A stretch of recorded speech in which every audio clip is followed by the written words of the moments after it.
Hey, I am here with Chewy. We are just doing a very quick review for you on these original Himalayan Dog Chews. The company did gift these to me. I'm going to tell you everything that you need to know. This is made by Himalayan Pet Supply. Look at these chews.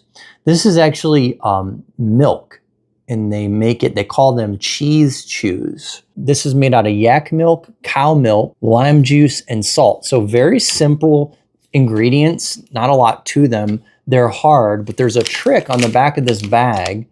If you want to soften these up, you can put them in water and microwave them, let them dry, and they make like a puff for your dog. It's like a treat. This guy right here is waiting patiently.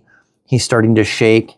And when he shakes, I know that he really, really wants what I have in my hand. This guy's very picky as well. So the fact that he wants this is great. These are easily digestible. These are a great rawhide alternative. Is he gonna eat it? Will he like it? Okay. So yeah, he likes it. No, you gotta sit. He's gonna wanna run away under the table. That's what he does. But this is great. It's gonna be great for teeth, for your dog. It's a great rawhide alternative. I do not like to give him a lot of rawhide. Something for him to chew on. All right, so if you're looking for a great alternative to rawhide chews, definitely give these a try. Chewy here likes it, so chances are your dog will probably like it too. That is my quick review, and as always, thanks for watching.